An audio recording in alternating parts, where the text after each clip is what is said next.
Taking a deeper look at STONESKIN Set, Protection Set, how they synergize, how they stack, important here, and much more in the video. Let's get it.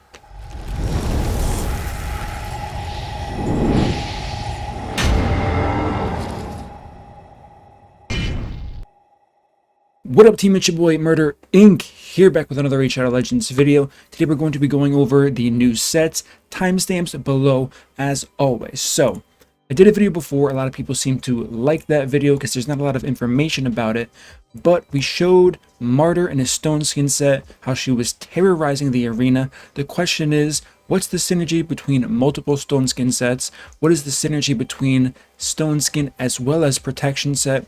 A few other things. Can you extend the duration of STONESKIN? So I want to go over that today here. So the first thing I want to talk about is Protection Set. From my testing, seems to be a little bit more realistic. So we're going to take a look at this video right here that I recorded earlier here. Make sure that volume is off. Yes, indeed it is. So I put Sifi in a, what's it called, protection gear set. We have Mortu Macabre here in the STONESKIN set. Suboptimal gear, of course, we are just on week 1 of loot, so it's going to get better over time. But okay, so let's look at this really quickly. So we have 3 protected buffs on Mortu Macabre. We have 1 on Sifi. One thing I was curious about and I wanted to know, which of course we can clearly see now, is does the protection set apply to a set of buffs or each individual buff? So the answer, of course, as we can see here, is it's each individual buff that the person wearing protection gear casts. So if it was every single buff, this would be more on the side of STONESKIN as far as how strong it is. However, I don't think this is bad. I think this is more realistic than the current status of STONESKIN overall. Now I am going to lose this, but we're going to just show another match here.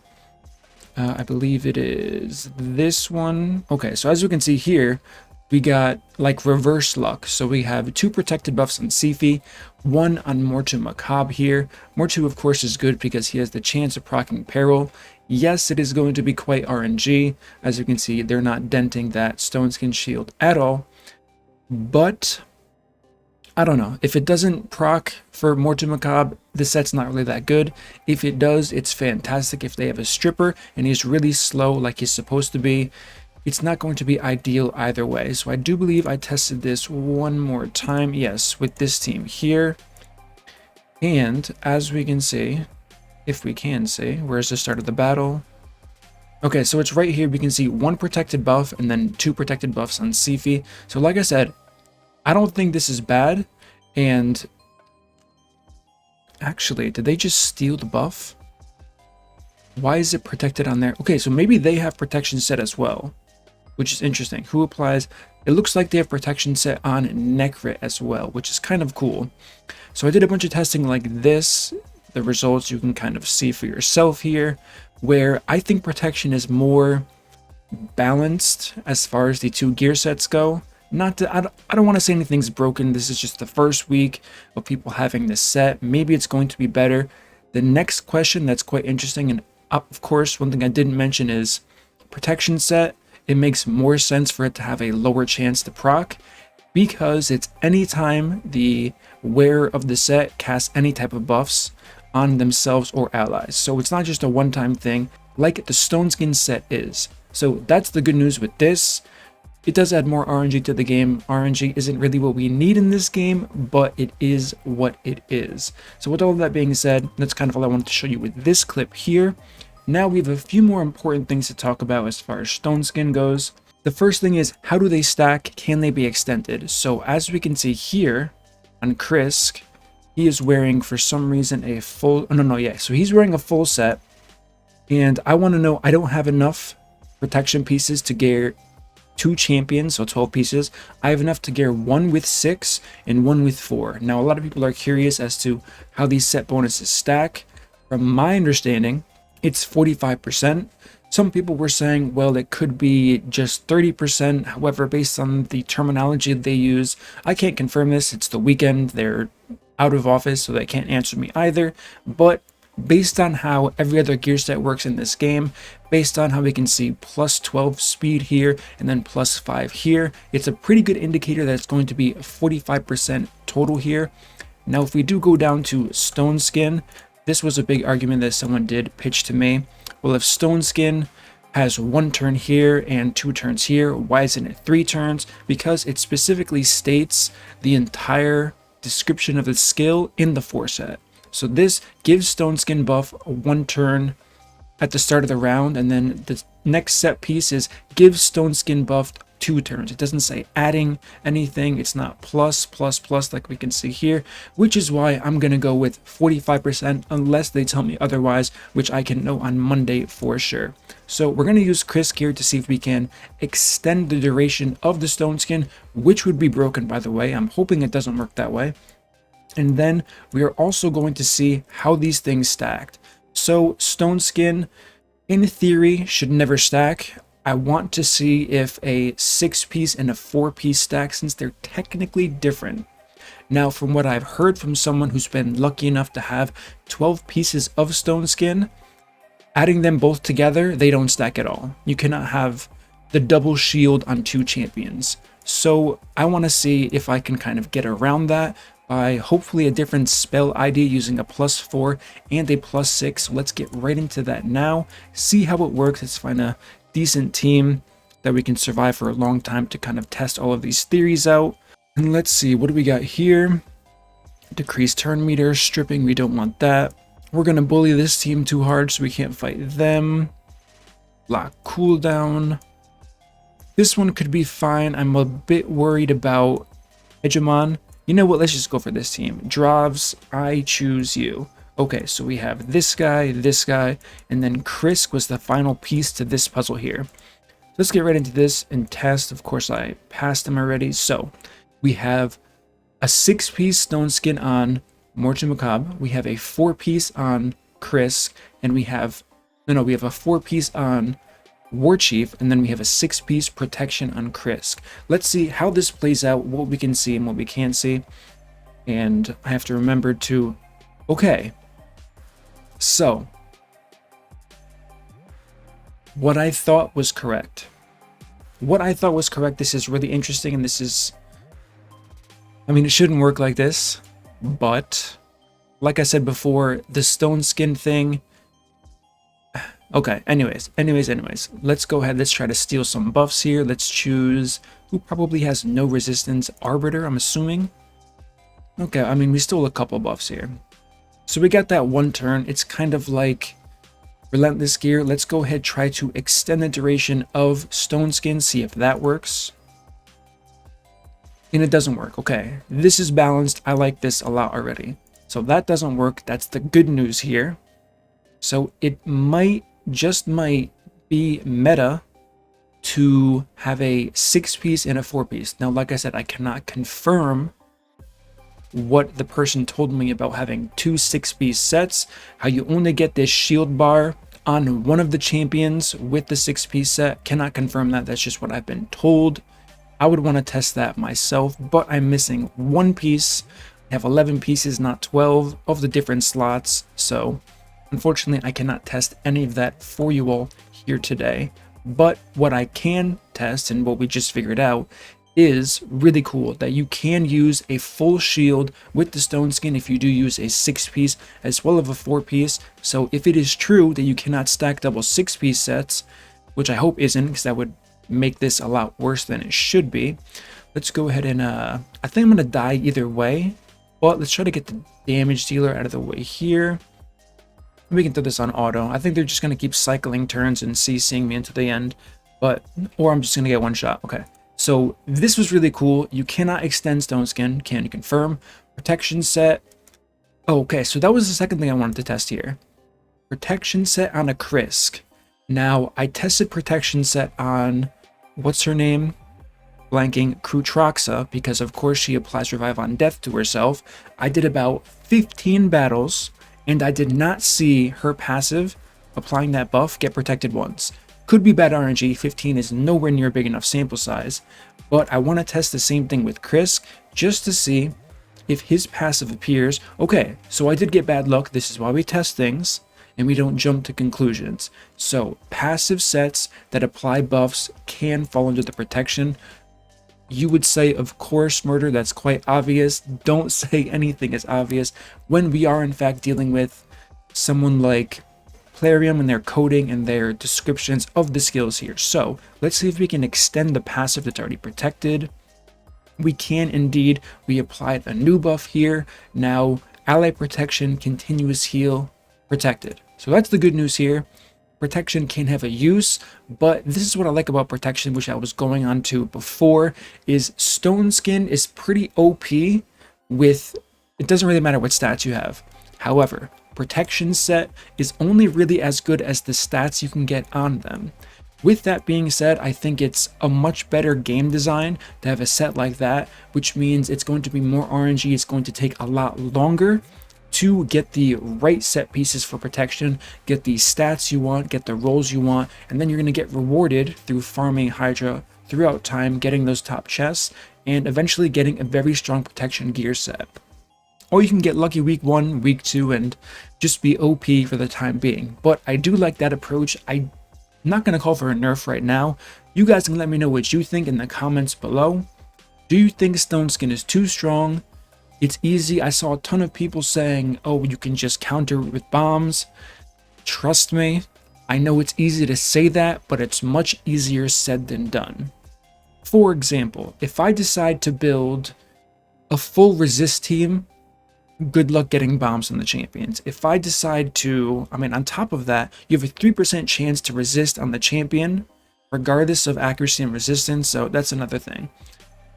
It's possible that you can build very minimal attack stat and just one-shot your opponent because you get so much increased damage taken. However, don't underestimate how tanky champions can be. Just don't do it. It's not going to be good. So also, you can just simply cleanse bombs, and then someone said, well, then you can just CC the cleanser, and then I said, well, then you can just use Rio or immunity set. So that's an ongoing argument here. The reason why Stoneskin will always come ahead of that argument is because you can force a certain amount of players. If you're using Stoneskin on defense, you can force an offense to have to bring a certain amount of tools. So if I bring a damage dealing hegemon that's insane geared, you have to build survivability. You cannot take the chance with wearing reaction on offense, because offense, if you're a good arena player, you want 100% win rate no matter what. You're not trying to 50-50 in offense or however many reaction pieces you do have. On top of that, you need immunity gear. So now I'm forcing you to either wear immunity set or bring someone who applies a cleanse, someone like a Rio. I'm forcing that on you. Outside of that, you can use other champions like a Valkyrie, which is going to force you to have to deal with the Valkyrie on my team, so you can't use someone like a Sifi just to go first. And there's so many things you can do with 4 champions to force your opponent to use other champions, where adding a bomber, let's look at the list of bombers we have. None of them really offer anything besides that bomb. Astrolith is going to be the exception to an extent. Now, if we want to look at Astrolith real quick, how can we use Astrolith? I believe she has a very strong aura. Where is Astrolith? Is she... Okay, we're going to fall into this trap again. I don't know. Okay, she's a dark elf, for sure, 100%. Okay, 28% in arena battles. This is good, but it's not the best. With people using Kymar as lead all the time, Arbiter as leader, you're going to be at a speed disadvantage, which means your speeds are going to have to be higher. Now, places 2 bombs to detonate after 1 turn. This debuff cannot be resisted. So you're still giving your opponent 1 turn to cleanse it, even though it can't be resisted. Outside of that, we have filling the turn meters of a random ally, all allies if it's a crit. So you would be forcing crit on this champion that's already trying to stack attack here. And think about it this way. If you're building Astrolith just to kill 1 champion in Stoneskin, how do you deal with the other 3 champions? If I'm already forcing immunity, some type of cleanser on your team, all of these other things, how are you going to justify Astrolith for 1 champion in Stoneskin and then be able to deal with the rest of my team, which is still 3 champions? So all of these things come into effect here, which is why I think that Stoneskin, without a doubt, hands down, is one of the strongest sets in the game, especially for Arena.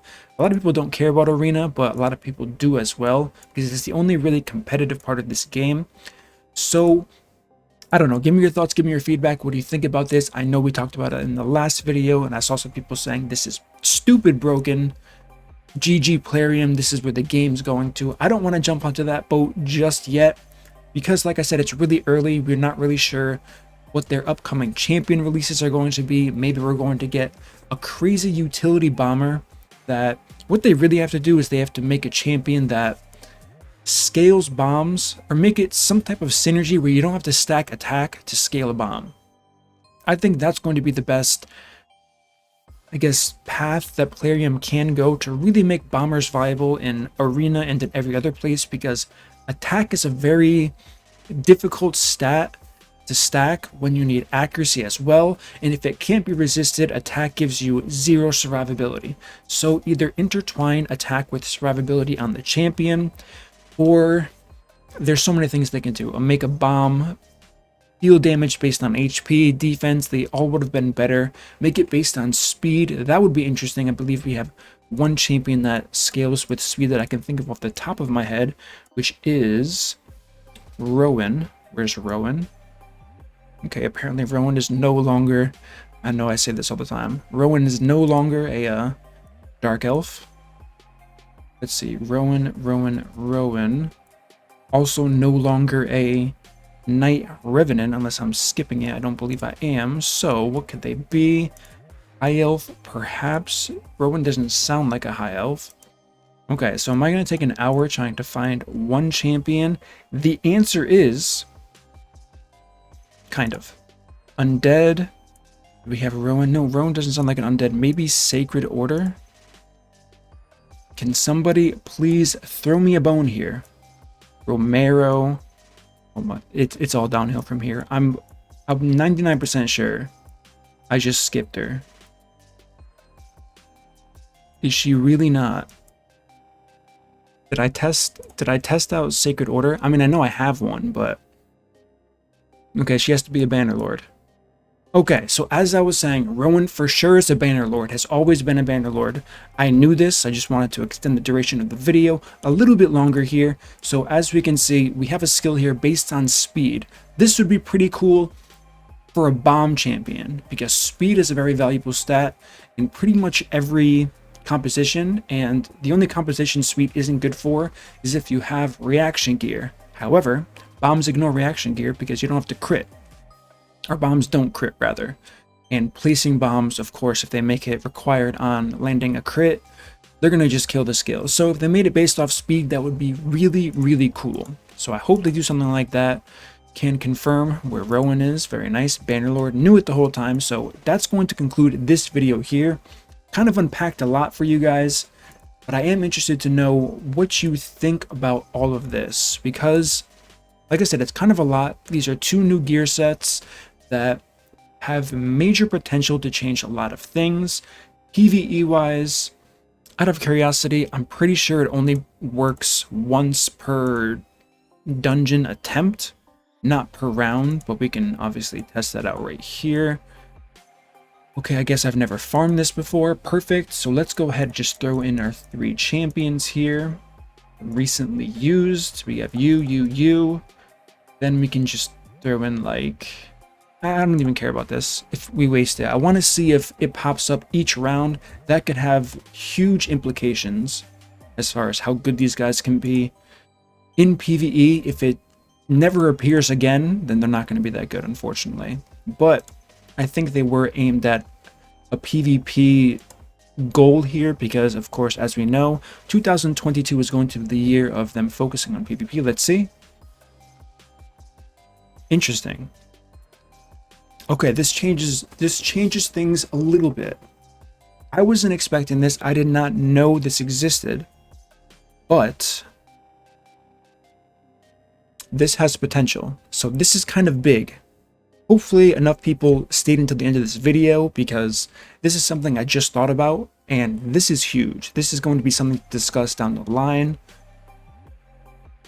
My mind's going crazy right now, like fireworks. Like, where can we use this? Where can we use this? This is really cool. Most sets don't work this way, which is why I'm kind of being dramatic about this, because like I said, most sets do not work this way. As soon as it happens in the first round, it's gone. So with that being said, this is very interesting.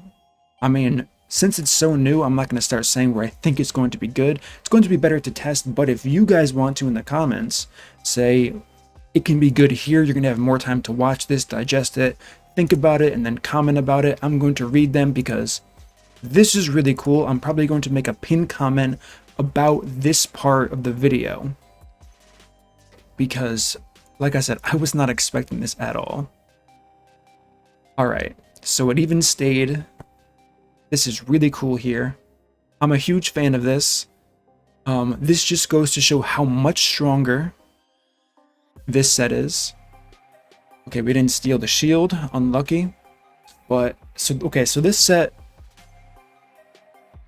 this is huge. I'm gonna say this like 50 times. Don't get annoyed with me, I'm sorry. But this is, yeah, I was not expecting this at all. So what's cool that this works, I'm excited that this works, and I think many cool things can come of this. So I want your feedback on what we went over at the start of the video, and I definitely want your feedback on this second part of the video here, because like I said before, I'm going to be dissecting all of this, seeing how this can help players in PvE content now. And I mean, of course, clan boss, it's going to work one-time thing because it's only one round. Doom Tower, this can be super strong in Doom Tower. That's the first thing that came to my mind. People struggling in Doom Tower with the fast champions getting a turn first. Yes, it's going to be RNG, where they still have a 50-50 chance of stealing it. But if there's no steal champions in the wave, this just boosted everyone's Doom Tower progression an insane amount. So that's that. I don't want to talk about it too much now, because I want to save a bit for another follow-up video I'm probably going to do tomorrow about this, but this is huge. Give me your thoughts, give me your feedback. If you like this content, don't forget to subscribe, like the video, turn on the notification bell so you don't miss my next upload, which is going to be about this cool thing we just found out, and I will see you all in that next video.